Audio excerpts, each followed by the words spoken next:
join me in welcoming to the stage James and Roger Deakins.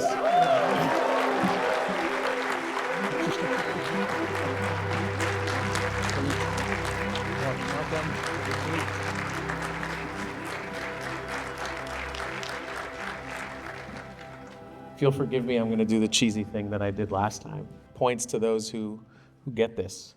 But welcome to the first night of a collection of informal conversations between Roger and James Deakins. I have somewhat of an idea of where the conversation will take us, but sit back and see where it goes. And I say our guest because if you've not been with the conversations that I like to do, I don't hog all their attention and then give you guys 3 minutes to get questions that you want to ask. So we have 2 microphones here. If you have a question you'd like to ask, I ask you, first of all, make it good. Second of all, make sure it's a question. Don't try to impress them here. That's not what this is for. But line up here, and I'll work them throughout, right? So we'll keep it a conversation that each of us are being a part of. We're going to focus today a little bit on a combination of the history that's covered in this incredible new book, Reflections. We're going to talk a little bit about the podcast that you all do, and then we're going to save some time to talk about Skyfall that we're about to see today. And I'm going to try and thread the needle here, and we're talking about this before the movie, so for the next hour. Spoiler alert. And I'm going to try to avoid. I'm assuming most of you or all of you have seen the film, so we're going to try and balance that. So let's just kind of jump in here just a little bit in the reason for writing the book, the work that went into it, how long it's been in. Let's talk about that first. Well, we got approached by a publisher, and you thought, I never really thought about it, but then we talked about it and thought, well, yeah, because we've been doing a website for years, and then we'd started doing the podcast, we thought, yeah, maybe it would be a good thing. I don't know. Maybe people want to read it. I don't know. But I think that originally the publishers thought we would do a tell-all book, some really light book. We would have loved to, but no. But boy, were they surprised. And it kept getting longer and longer. Yeah, it kept getting longer. It should be much longer than it is. But the hardest thing about it was actually cutting out memories, cutting out people you've met and experiences you'd had that kind of felt relevant to the whole deal. So, but the publishers were actually really good because, they agreed that it could be a certain length. It wasn't just going to be 6 films that audiences immediately related to. It was going to be a number of films that, like I insisted on 1984 being in there because it's a very significant part of my career. But they didn't really want that because it's what it is. They didn't want the documentaries. They didn't want documentaries and stuff like that. So they were really supportive when we explained why we wanted to do something that was more rounded, but also has quite a lot of technical stuff in it as well, because we felt that's also part of the whole deal of being a cinematographer. Great. First question right up here. Hi, great admirer of your work. I would like to know how involved are you, if at all, in the drafting of a shot list, and how much of that are you beholden to on the day versus how much do you improvise when you're in the actual environments? I mean, that depends very much on whether there is a shot list, that's one, and then it depends very much on the director. I mean, when we work with Denis, we've been there shot listing every shot. When we work with Sam Mendes, yes, absolutely, shot listing every shot with the director. With somebody like, with Frank on Shawshank, I was doing a lot of storyboards and then he was looking at them and we were going through them and playing with them. So you were then designing the shot? Some of it. I mean, I was sort of instigating some of the shots and then we would discuss it and shift it around. So it's a balance. With Joel and Ethan, when I did the first film with them, Bart and Fink, I was there every day. We were doing shot lists together. I think that happened on Hudsucker too. But then gradually it just became, they did the storyboards because they were in New York and I was somewhere else. And so we would come in, when I came in, we would sit together and go through them and sometimes make changes, but hardly you'd ever make a change to what they did because they were so, everything was so smartly done, So, and then it's the point actually on set when you're shooting. I think one of the major, advantages of having a storyboard is that when you get on set, it frees you because you know what you need to get to make the scene, the essence of the scene, but often you can do it more simply, or you can have another idea, somebody can have another idea on the set, and you think, yeah, you understand why that might be better. It's not just because it's different. You understand the script, the scene, the day's work so much you can improvise around what you intended. I think that's true.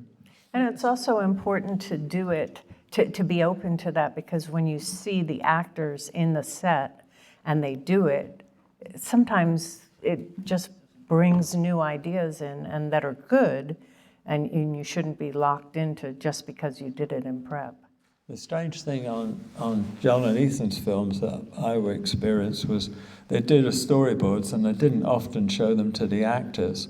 And then the actors would come in the morning to rehearse, and they might do something totally different that didn't look like the storyboards. And you think, well, how's that going to work now? And then gradually they do more rehearsals, and suddenly you realize, well, now it's exactly as it's boarded on the page, but they'd never seen the boards. It was just the way the whole thing evolved in rehearsals. It's it was quite uncanny, really. I mean, it wasn't like Joel and Ethan were saying, stand here, you sit there. It would just, the actors themselves felt they were doing something from their own reaction to the scene, but it ended up reflecting the storyboards. All right, thank you very much. So we're gonna kind of lightly touch on a bunch of things with the book, and then we'll go with some nice detail, just so you all can get a sense of what we're talking about. And I'd love to sort of, the way I experienced the book was going through it, both listening to the audio and with the book in front of me. And I'm like, okay, this is the next closest thing to having Rogers like walk me through the book. So we're gonna try a little bit of that, as well as with some of the clips. But just to kind of lightly touch on a few things, you talk about your own personal history, kind of going even further back than Byways, which we had you all here just a couple of years ago about. You talked about the hardships with your mother, and both of her having this life that you only saw through images and never got to experience. In fact, we tried to see if we can get a copy of Too Dangerous to Die, but Oh, it is don't, please, quite don't impossible. go away. I've never seen it. I don't want to see it. Understood.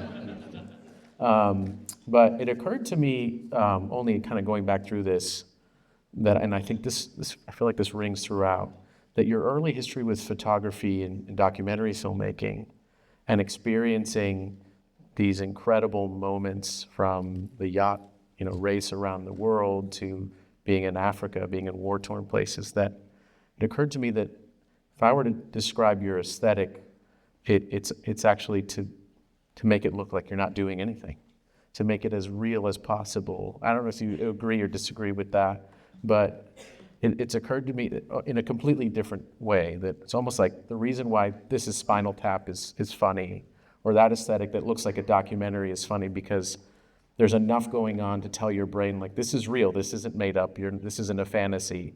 And so things are funnier in a way that if it was played as a normal comedy, it wouldn't be as fun. And in the context of your work, it makes me realize that so much of what you go out of your way to do is to make it feel as unmanipulated as possible, as real as possible, thereby raising I the think stakes. it's probably because I'm lazy. I want to do as least possible. Well, it occurs to me how much you all do to make it look like you're not doing anything. And I don't know if that rings true or if I'm oversimplifying. But it occurs to me how that ties back to your history, particularly with the photography work and the documentary work, rather than making the images look manipulated and look how great I am, right? Like, it was fascinating. And so I wonder if how much of this at the end of the day are intentional choices or the instinct that has just developed based on what you've done, and if this is the way I know how to do it, the way I want to do, what feels natural, what feels right to you? Or are you making these aesthetic choices for an end result that you're going after? Could you say? Well, I mean, you're creating a world. So, for instance, in Blade Runner, it's not the world that we know, but we set the rules of the world, and once you know that world, you remain true to it in the way you're lighting. Yeah, I think in the earlier point, though, I mean, I tried to write in a book. I mean, you know, I had the experiences I've had as a kid, and that's it. I can't deny it. It's part of me. And I did want to put it in because I did want to emphasize you don't have to be brought up in Hollywood. And, you know, I never thought I would be anywhere near photography, let alone the film business. I mean, there was just no connection when I was a kid growing up.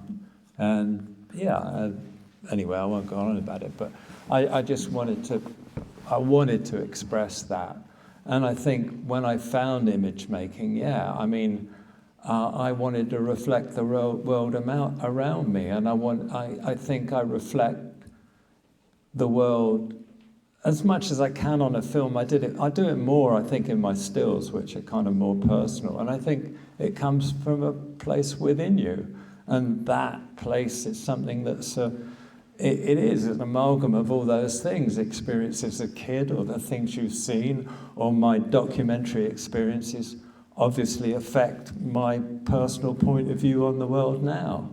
You know, every experience builds you as a person. And I think without that interior kind of point of view and perspective on life, the images mean nothing. They're just images.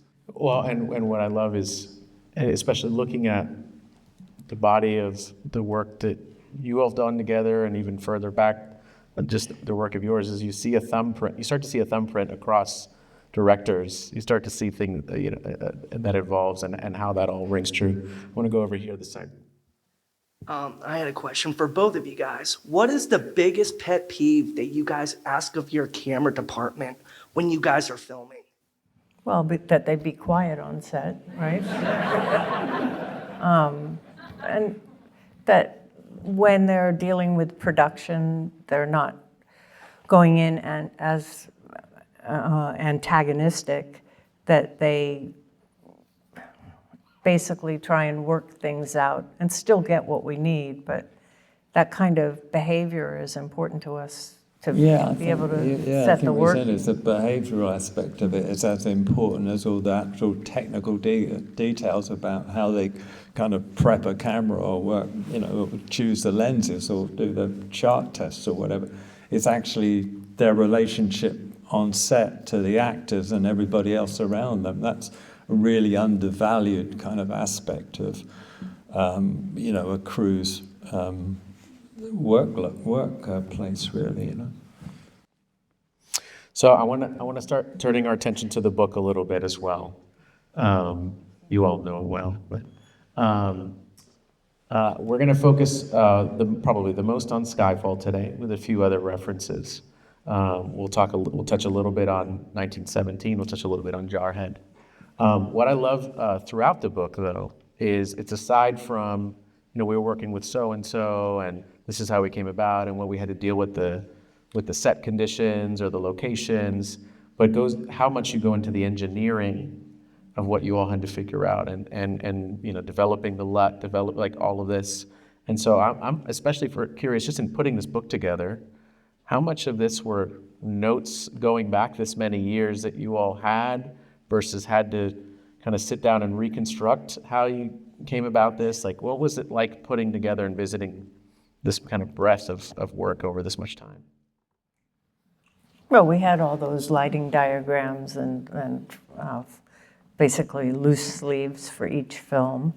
And also, it kind of gets seared into your memory when you're trying to do it. Yeah, like I said earlier, I had got more memories and things that I couldn't put in the book than things that I'd forgotten, I think. But yeah, I mean, also, I'd started doing this kind of thing a little bit on the website. I kind of, you know, wrote descriptions of certain scenes and how I'd lit them, and put in some of the diagrams as well on the website. So the book is kind of really bringing all that together and expanding on it. So yeah, I mean, I have very clear memory of scenes like what's on the screen now, you know, that barracks with using the hard light through the windows at night to create this sort of noirish kind of pattern of light. I mean, I know exactly how that was done, and the problems of doing it, you know, getting the distances right and getting the amount of light with an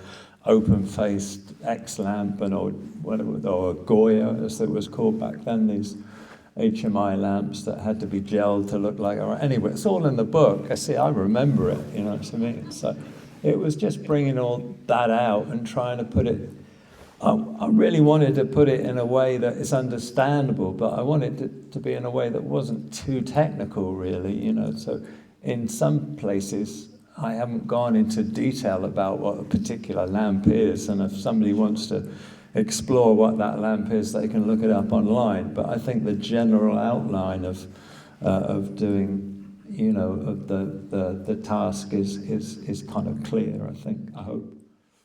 You dedicated this book to James. You all have been working together for many, many films. But I would love, as we go through this, because I got to see yesterday a little bit of what it's like to be able to work in action, and I went through some of the numbers, and I'm sure you all know this, but I didn't think I realized this, that of the directors in your sort of category, in your echelon, you're the most prolific living cinematographer there is. And it occurred to me in the conversations last time, pushing 90 feature films. No, 70 maybe. Yeah. I may be even pushing 90 years old, but 70 features.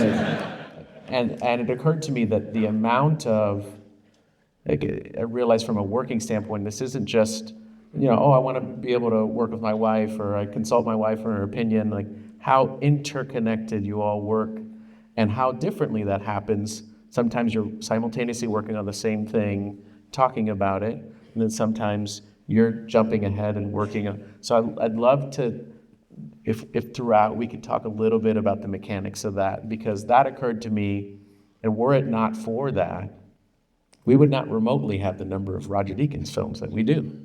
So I say that not just to give you the credit that I think you very much go out of your way to make sure she gets, but out of gratitude on our behalf, because we wouldn't remotely have the body of work were it not for this partnership, which I think is so amazing. You wouldn't have had the last 36 years of it, frankly, because I would have given up the business a couple of times. Yeah. I mean, and that's kind of a joke, but not a joke, because I would have done, frankly. Right. Let's go, first question over here, yeah. I have a long and short question. So Shawshank and The Man Who Wasn't There, which I'm stoked is on Criterion now, are both really heavily based on narration. And I was wondering about how exact you would be on set with trying to time out shots with the voiceover. And the other is do you have a daylight in a particular latitude, location, time of day, season that you like the most? The last question first, no. It depends on the film, because something like No Country we particularly shot, in high sun in the middle of the day, and often you hear cameramen and actually still photographers saying, like Alex Webb will say, the best time to shoot is when the sun's low in the afternoon. And I mean, he's absolutely right if you want most probably interesting light, but sometimes you don't want interesting light to reflect a story, as in No Country. To the first part about the voiceover, I don't remember us really taking that in hand as we were shooting. It's like the assassination of Jesse James as well. I mean, I remember when the film came out, it was criticised because there's a lot of voiceover in it.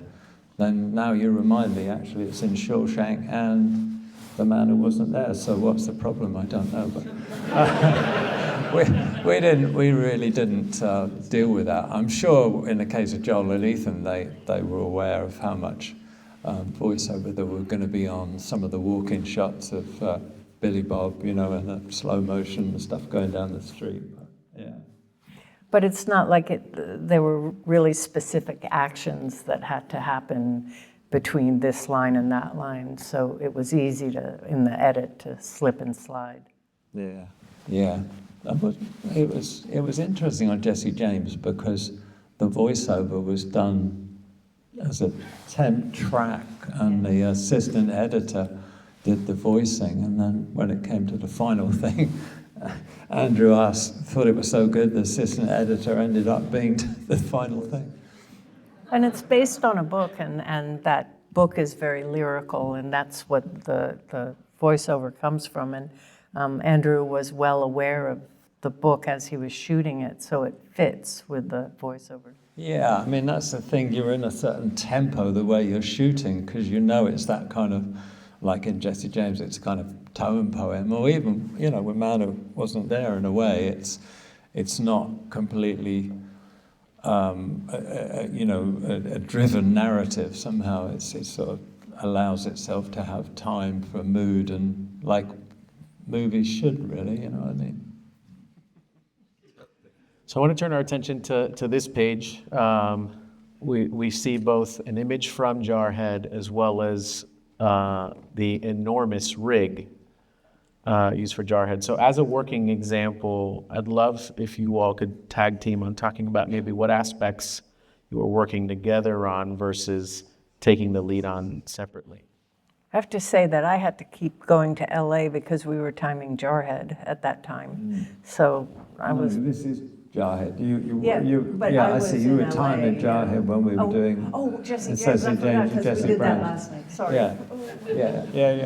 No, absolutely.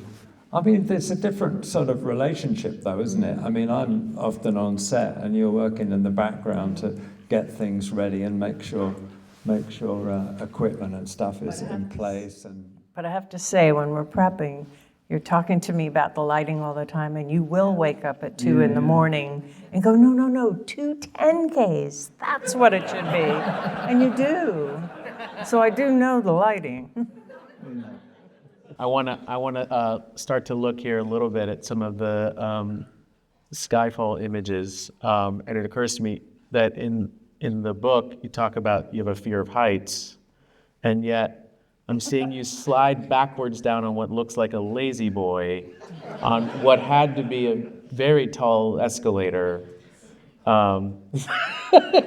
So I wonder if this is one of the moments that, were it not for James, you maybe would have said, I'm walking off this project. No. I mean, I don't like standing on the edge of a high building, on a balcony or something like that. But I mean, I can do that sort of thing. And if I'm on a helicopter, hanging out a helicopter, which I did a number of times on different films, I don't have a problem. It's as long as you're looking through frame, because when you're looking through the camera, you're in the frame and it doesn't seem so bad. It's true, yeah. It's like that wonderful documentary news cameraman who got shot by the film design assassin shooting.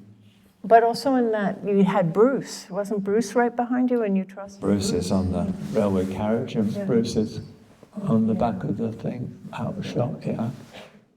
That you knew that you weren't going to. You've always got a team, yeah. I mean,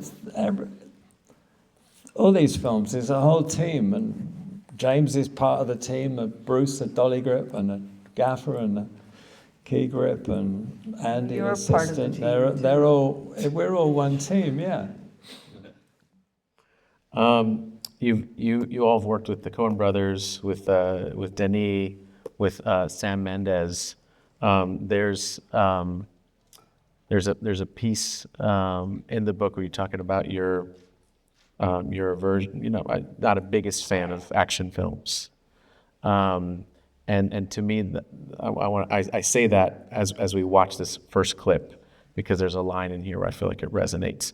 What I would love to talk about as we look at this is throughout it, let's look at how they use light, framing composition, movement, scale, proximity, distance, contrast, all within what could relatively be otherwise a simple scene, and how all of these things are implemented. So And you should also say that we don't know what clip it's going to yeah, be. they don't. All right, so let's we're gonna roll that here.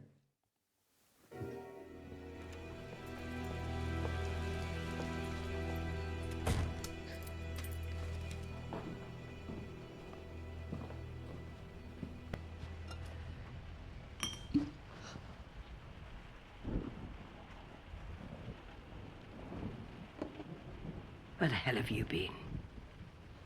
Enjoying death. 007 reporting for duty.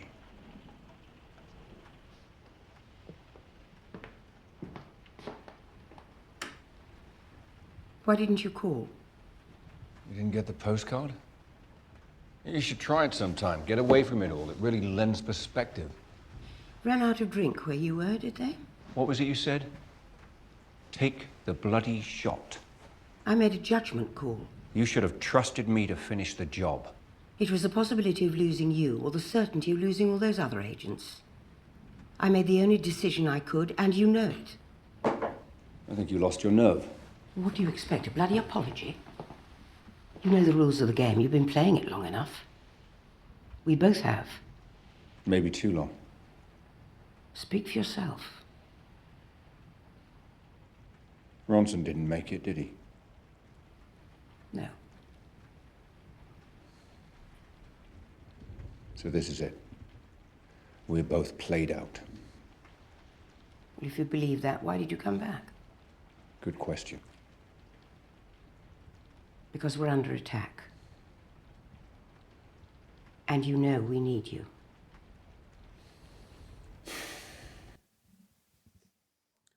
So I almost feel like Sam Mendes, or M is a stand-in for Sam Mendes, saying, "You know, we need you," and you're Bond to convince you to get I on. think you're overthinking all this, actually, you know. I mean, also think about the lighting between Daniel and Judy, like it's just, I think it's probably 6 bulbs in a little 2'6" ring.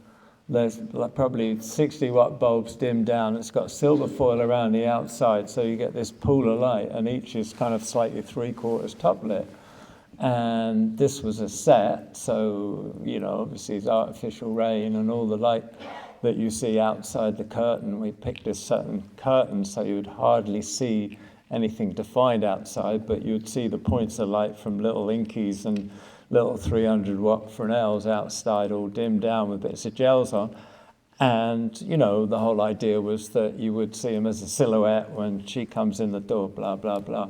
It's incredibly simple. I love it. We're gonna go over here. And another thing, that big rig that you referred to in Jarhead that was sitting above my head in that shot, all it is like 200 or 300 space lights. I mean, it's not a problem. They're very cheap. They're all exactly the same. But they don't teach this in art college or in the National Film School, so I wonder. No. James and I did that on a drawing. We were working out how it would work that if we had the characters in the center of the set, they wouldn't be totally top lit. How could I get them as top side lit as possible to mold it around their faces without lighting the back? Because obviously it's a stage, but it's meant to be early dawn out in the desert. So yeah, you kind of structure it. It's got little black silks on the outside, or little black drape on the outside of the whole rig. And each lamp has got a spot of black on the underneath of it, so the light's coming out the sides, right? So when you stand underneath it, the lights you see most of are the outside of the whole rig. So that's how you're getting the further. Anyway, this is things that we talked about at 2 o'clock in the morning when I was waking up. Aren't you sorry you asked? Not at all. I think this is exactly what we all came for. Yeah. My God, you're gluttons. Hello. So, with how many different types of films you've made and with how many different distinctive directors you've worked with, what matters more to you in your role? The content of a story or how it is told? And how do you approach those two factors when working on a new film or even a scene? Well, it's a combination, isn't it? Because it's the content first and foremost, but then sometimes, you meet with the director and realize that your concept of the script or the way you read the script is totally different from the way they've read the script. So, so the film you would be making wouldn't be the script that was in your head or the story that was in your head when you read it. I mean, I love fishing. Personally, if I wasn't working on films that I cared about, I'd go fishing.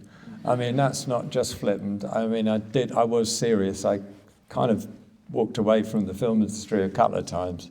And it's only our kind of relationship that kept me in it, frankly. It's true, isn't it? Yeah.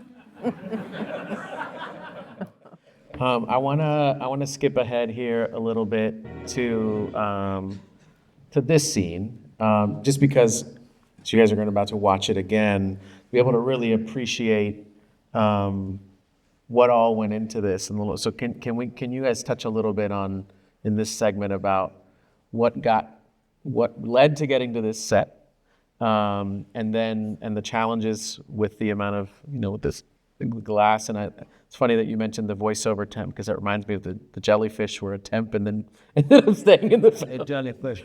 Yeah, but describe this. But I have the clip from this scene, so maybe if you could talk about it a little bit live. On the clip? On the clip, yeah. Okay. Yeah, I mean, the thing about this scene is where it really came from is the team had scouted Shanghai, but I wasn't on it. And they had chosen or maybe as a possibility, the 47th floor of a tower block in Shanghai, looking out at a wall with nothing on it. And I went to Shanghai myself because I said to Sam, I'm a bit dubious about this. I don't know how that's going to work. He said, just go and look at it. And I went to look at it, and I came back, and I said to the production designer, I don't understand how that can work. And I'd been staying in a hotel in Shanghai that was all glass. And I thought, well, at night, that's what, I was looking out at the Bund in Shanghai with all the signage and stuff. And I thought, that's what we want, but I can't get that here. And so I talked to Dennis, the production designer. I said, what do you think about trying to do it on stage? And he said, yeah, we got the 007 stage at Pinewood. It's big enough. I think we could build it. And then I said, well, what do you think about doing it in glass? And he said, well, let's talk to Sam about it. So we went to Sam and talked the whole thing through. And Sam said, well, okay, maybe, but let's build a model. And so Dennis and the art department built this it was like a 10 by 5 model of the set. And they put in these iPads with projection, with the LED screen type thing on them, temporary, with these jellyfish. And when it came to the point of actually deciding what was going to be on these screens for real on the set, I remember, I can see it now, Dennis was saying, well, what do you think, Sam? What should we have on the screens? And Sam and I looked at each other and said, oh, we kind of like the jellyfish, really. It didn't make any sense at all. Who the hell, what is it? But it's just such a wonderful image, And so the whole thing evolved out of trying to do it on location and not succeeding. Sorry. That's okay. No, blah, blah, blah.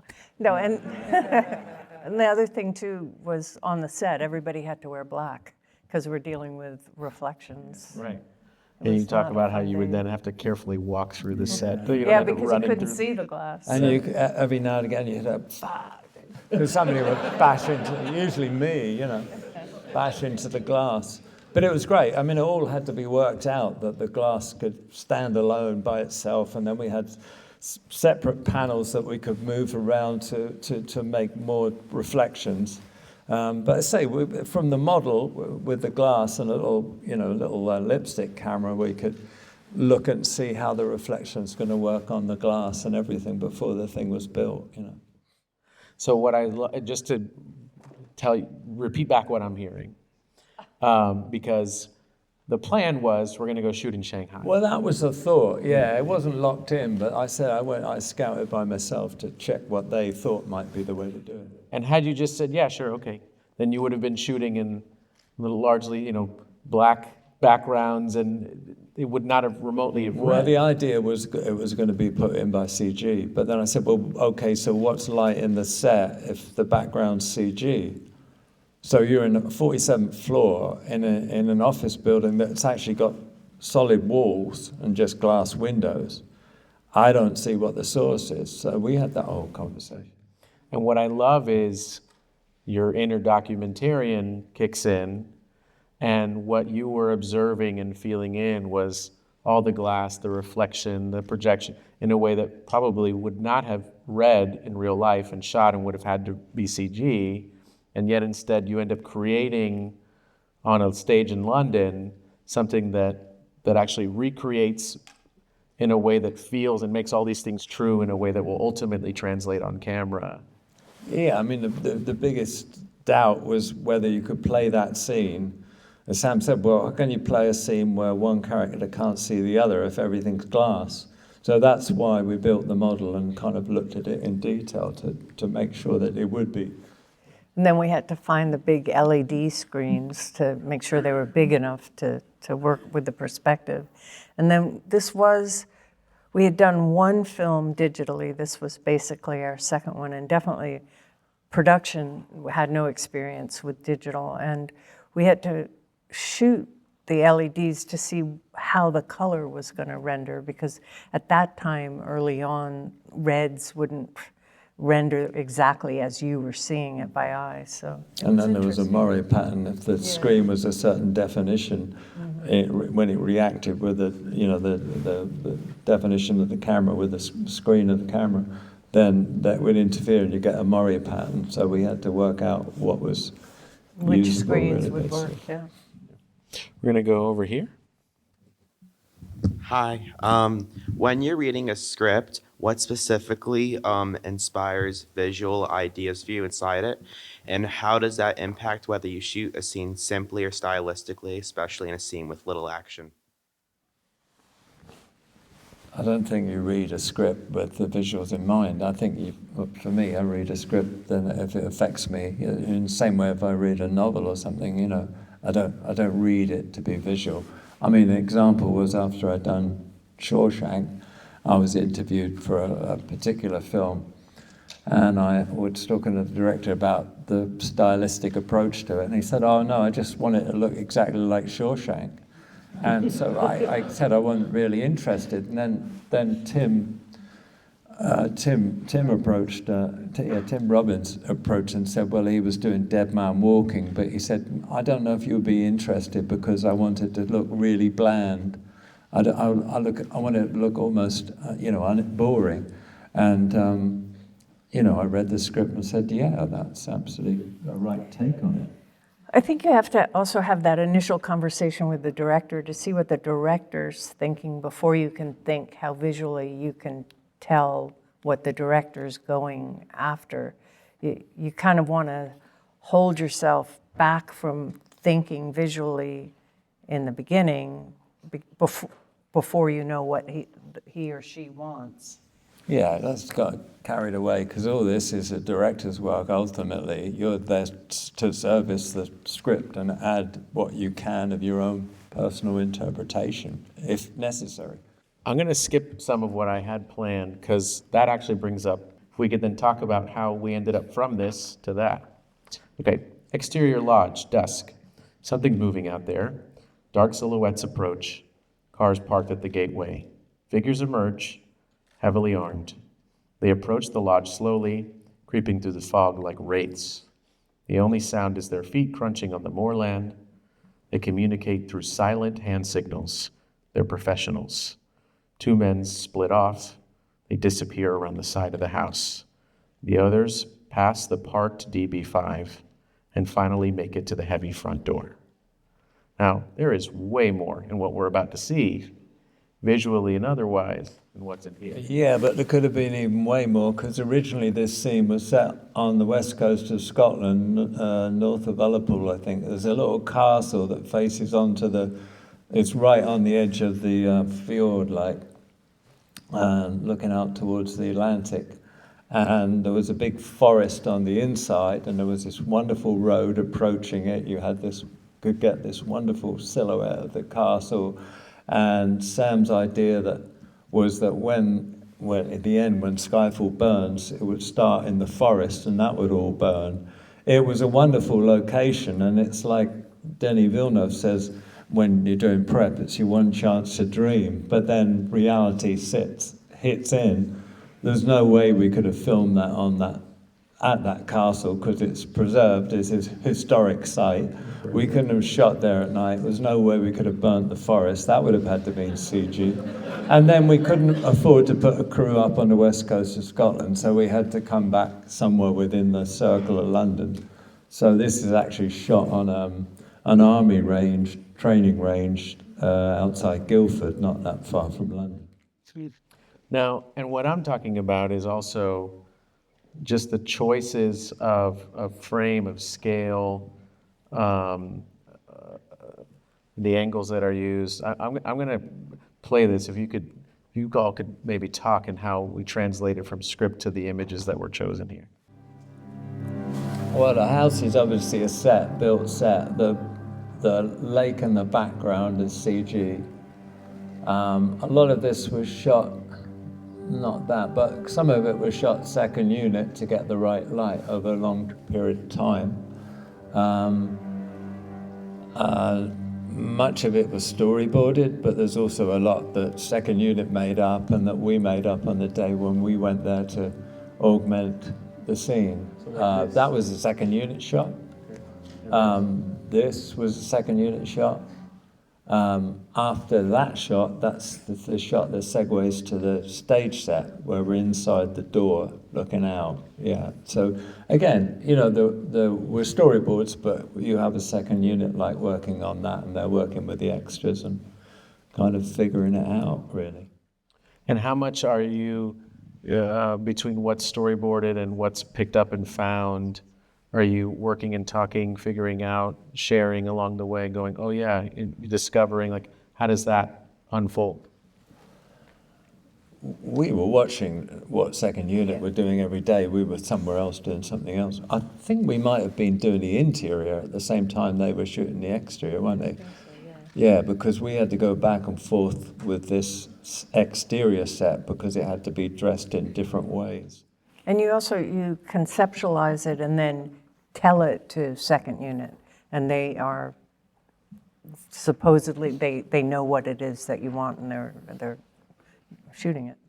Yeah, I mean, this whole sequence, like when you get to the interior and the place burning down, I mean, it had to be really detailedly worked out because it was just not only a combination between the interior set and the exterior, but because the exterior had to burn and the prep that had to go into it, and there had to be a crane brought in and rigged in the middle of that top left picture, rigged in the middle of the exterior set so we could get this light to mimic a helicopter. But then that couldn't be there when we shot with a real helicopter. So, you know, there's a whole lot of knock-on stuff that we would go through with Mike Lerman, the AD, to kind of work out how that would happen. And again, the transition from that to the walking across the moorland, you know, so that was a different, some of that was shot on location. In reality, we could have probably shot more on location because we had a wonderfully foggy night that also the smoke added to, so we had this atmosphere, but we actually recreated that on stage and did that on another set. You mentioned, and this is what's so fascinating to see these things in proximity to each other, because there are, even for sequences or scenes or even sometimes just single shots, you see a little bit of how you're building on, borrowing from, you know, some of the things done in some of the other projects. So we have, you know, between sort of the DNA between, and it's not just, you know, fire at night outside, right?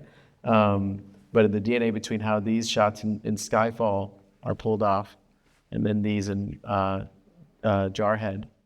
Yeah, well, Jarhead was quite early in the sort of whole CG replacing a light source kind of thing. But I mean, I felt originally this was all going to be shot on location down, where was it? Down near Leavesden? No, the Jarhead one, but that was the Jarhead going to be one. Yeah, Southern yeah. California in the desert we shot somewhere. I can't remember exactly the place. El Centro, near El Centro, wasn't it? That hotel, yeah. And, you know, originally with the night stuff we shot there in the day, but they were going to shoot the night stuff there as well. And I said, well, I don't think it's going to be easy to control the atmosphere, and it would be great to have this sort of really dark kind of lowering atmosphere. So I shot some tests with a light, and the effects guys at ILM replaced it with a little flame, and they were happy, you know, production and sound were happy with the test, so we ended up doing that on stage and replacing the light. So when we came to do this scene in Skyfall, yeah, I said to Sam, well, let's do the same thing. I mean, let's have control of it on stage. And then that led also to, you know, the cathedral in 1917. It's the same technique, yeah. Since we're not watching 1917, I do want to just show as a reference so that we can burn this in your minds, almost like the boots that were heated for Sicario and the night vision. All right, let's watch this clip. Yeah, these big lighting rigs that were being replaced get bigger and bigger per film, so I don't know, if I do another one, it's going to be vast, isn't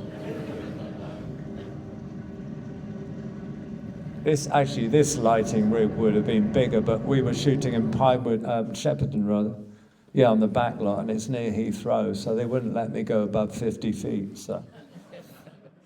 All right, we've got time for just a few more questions, so we'll do two more on this side and then two more on this side, and we'll have to, fortunately, get to the movie. So let me go over here.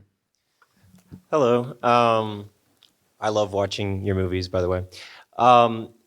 My question is, do you have a project that you were unsatisfied with, like either at any point in your career? And what did you learn from that experience of like coming out and having something that you weren't exactly happy with? Asking the Brit to spill the tea. You don't have to name the specific film if it's. No, I won't mention Air America, which was the first time I gave up the film. You know, come on, every time you pick up a camera, it's a compromise. You can never be, if you're satisfied, if you shoot a film, you're totally satisfied with everything you've done, why would you do another movie? See, and also when we first see the cut afterwards, all we see are the things that we didn't get to shoot and the things that we had to compromise on. So we're always disappointed, and then maybe 5 years later we'll see it on telly and we'll go, huh, that wasn't so bad. Yeah, no, I mean, it's true. It's not just flippant to say that. I mean, you're always pushing to do something that is kind of, yeah, more what you had in your head in the first place. I mean, I could go through it every frame and analyze what I don't like about it, but, you know. Every time we see Blade Runner, I always miss that high wide shot of Oh, Kay. God damn it, yeah. So to pop out for just a second, I mentioned we talk a little bit about the podcast, incredible Team Deakins podcast. Let's give them a round for that.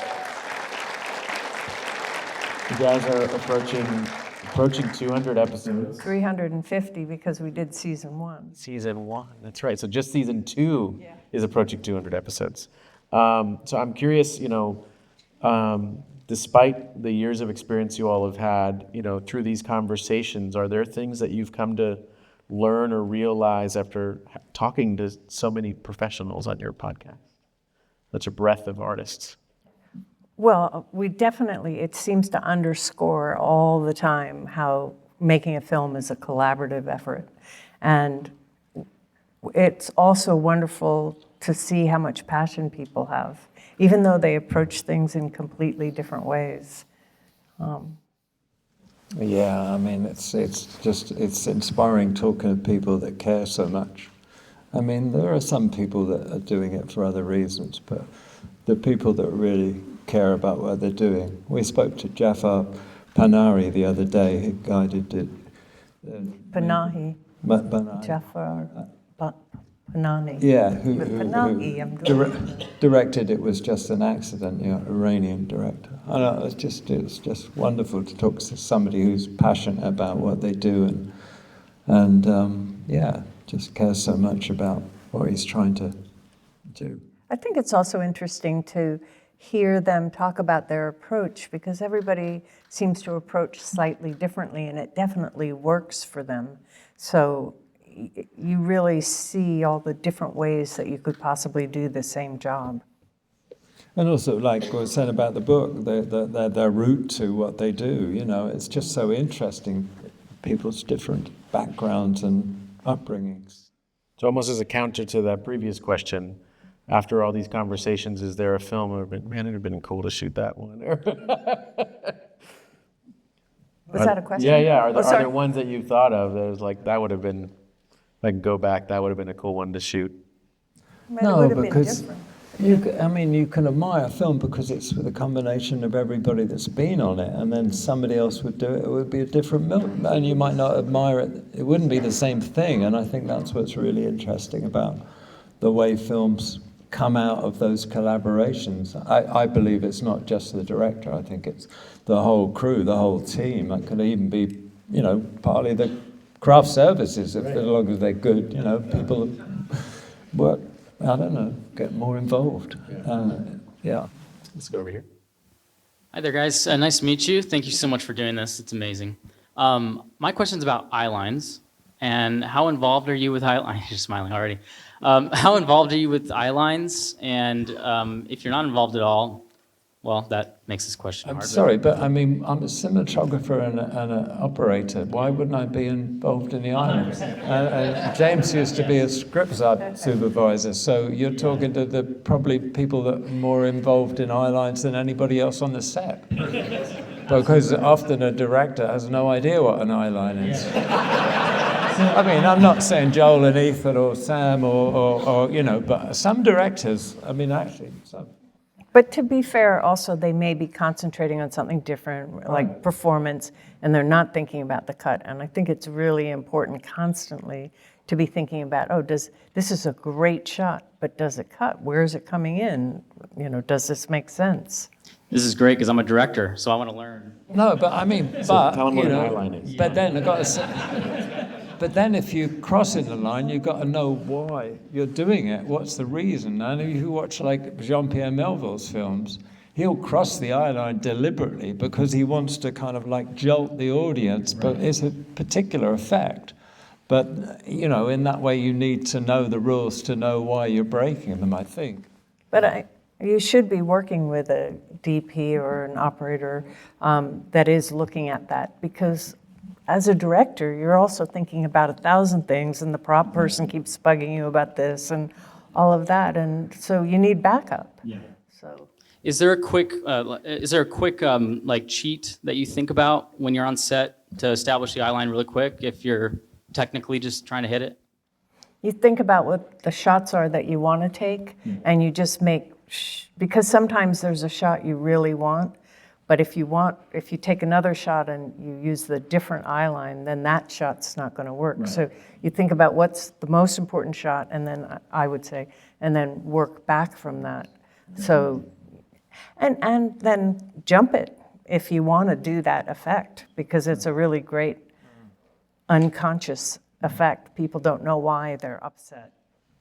Yeah, but that's the good thing about storyboards. And I don't mean elaborate storyboards. I mean like Ethan Cohen will just do a little line drawing, and you can see then whether the eye line works or not. And it's the cutting pattern, because the worst thing if you're doing like 3, 4, 5, 6 people around a table talking to each other, you can get a hell of a mess. Right. Unless you know exactly the cutting pattern and who's the key people to. Usually, I say you take one character that is the main focus and then work the eye line around that. And also, if you want to jump the eye line or jump the line, try and get a strong piece of geography, like a door, or like some big piece of furniture or something, because if it's in the frame, you're grounding people and they know where they're at. Establishing it, yeah, that's good. Thank you so much. Fantastic. Last question on this side, Hi. and then we'll do one more on that side. Sorry.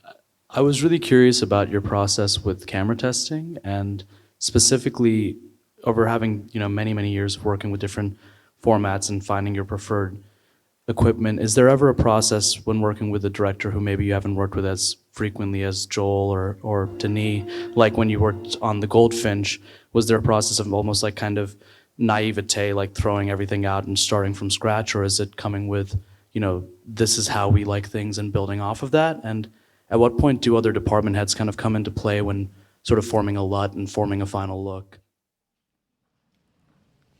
Oh, James does the lot and nobody else. But, I mean, we set the LUT for what we're shooting at. The other departments don't come into the LUT at all. And we also just shoot with one LUT. Yeah, I was curious if they, in terms of when you're camera testing, do you informing the like looks and colors on set and everything, or do you kind of determine the look earlier in? We always have a calibrated monitor, so those tests are really great for costumes and everything because they can come in and see it for themselves. Like this orange is turning out this way or in this lighting. So I think testing is really important. And I think we used to do a lot more of it because it was film, I guess. Yeah, probably did more with film. I mean, but we don't really, I mean, obviously we were doing months of testing for 1917, but it depends on the project. On Goldfinch, not so much, actually. But that day of testing with makeup and wardrobe, and it's not even so much for what you're learning there. It's this little practice day with some crew people and actors, and it's informal, so everybody is more relaxed. More getting to know each other. Yeah, and it helps the actors because they're not just walking on cold the next day. There's George, there's Harry over there, or whatever. So there's other reasons to do tests as well. I mean, yeah, as Jim says, in the days of shooting film, there was far more testing, lab testing, different kind of exposure testing and development processing and stuff, but I don't feel, I mean, as Jim says, there's a lot of testing for costume and makeup and all the rest of it, but not so much for cameras and lenses. I mean, I've only probably used 3 sets of different lenses. And we also tend to shoot it the way we want it to look, so there's less work in the DI. But there are other people that are want to light it more generically and then create the look afterwards. So they do more testing because they want to see if they do it this way, can they pull it that way in the DI? So in that case, you'd be doing much more testing. Thank you so much. All right, last question over here. Hello, Roger. Hello, James. Nice to meet you. My question that I wanted to ask was, what helped resonate the cinematography for your film 1917? Because, for reference, the Great War was the First World War where we actually were able to film soldiers on the battlefield and stuff like that. Not as much as like Vietnam with the newsreels or television broadcast, but since footage at the time was still new, what helped inspire you with the cinematography for the film? Because my dad and I watched it, and it's a wonderful film, but it's very brutal. So I wanted to ask you and see what helped led to that. Yeah, I thought it should have been far more brutal, but as Sam said, if it had been that much more brutal, it wouldn't have got the audience that did so. But mention that photograph. Yeah, there's a photo, it's in the book, I think. There's a photograph that, I mean, we did a lot of research, looked a lot of the photographs and a little bit of film that was taken on the war, and most of it was reenactment even at that time. We just tried to make it as true to the period as possible. And then Sam and I scouted, the Western Front. We scouted actually the Somme and some of the battlefields. And the last scene in the film, you'll notice it's white. The trenches are white. It's clay. It's chalk. And we actually were on one battlefield was that kind of color and texture, and we decided that would be really interesting. And one of the locations that we could shoot in, which was Salisbury Plain, had the same kind of geology. So we ended up with, getting that same look. So at the start, it's very much this sort of muddy, typical kind of trenches that you're familiar with from the First World War, but at the end, it's much more kind of like, it's almost like I don't know, slightly more surreal because there's this kind of white chalk landscape that you're not so familiar with, you know, but they're all very specific choices. But it's also funny because all those World War I pictures are black and white. And when we first started shooting, it seemed odd to me that we were shooting in color after seeing them for so long. Well, you know, that's the time. I would have liked to shot in black and white. There's a reference, speaking of 1917 again, there's a reference for the end of Skyfall where you talk about some of the mechanisms that you use from wire work and other things like that, that were it not for those things, you wouldn't have been able to get that. Maybe just as a last little, since we're not, again, about to watch 1917, maybe could talk a little bit, maybe over this clip, just to kind of close us out. Well, actually, the moment before this is really interesting because the one cut in the film is when he blacks out, and he wakes up later, and he goes down the stairs out of the lockhouse, and the camera goes out the window, and it reveals this kind of landscape. And we really felt at that time that when the camera's disconnected from the camera, from the actor, we thought it was really good because it was almost like he'd blacked out. It was almost like entering his nightmare, his vision. So you enter this kind of devastated town that was built on the backlot at Shepperton, and lit by these flares alone at the beginning as just these flashes of light. So that was the big challenge with the effects guy, to Dom Tui, to get the flares right. Yeah, and in order to see whether it would work or not, we used a little model with a little toy soldier, and then we would do the little LED lights that went across, and then we would have all the buildings that were movable, and we'd see where the shadows fell, and let's put a shadow over here, let's put a building over here. And so before even building the set, we just worked around the flare lights because that was the only lighting there. And then but Sam had to rehearse with George to get exactly the distance he wanted him to run and where he would fall down. And when he fell down, we had to have a certain, the flare had to go at a certain time to reveal him. And so there were 3 flares and they all had to be timed exactly and marked out. So then that was marked out on the back lot before the set was built. And as James said, then we had this model with all these small bits of wall and stuff to give the effect of the shadows from the flares. Yeah. So it was a very detailed thing to work out, actually, but then the trick is trying to make it look effortless, I suppose. Well, I have literally pages and more. We are way over time here, but what I love, and hopefully you all get a little bit of sense of, is just the incredible interweaving here of personal experience, the things you observe, what's happening on set, the engineering, the technical execution, the artistic intent here, and navigating all this. It's an incredible read, incredible listen. I recommend both at the same time. It was very strange reading it, I must say. I'm glad you say that. It was very hilarious. strange. It was hilarious. Yeah. Well, thank you, first of all, for writing this book. Thank you for the incredible body of work that you all have done and shared with us. Thank you for joining us here in Atlanta. All of you, please join me in thanking them for being here.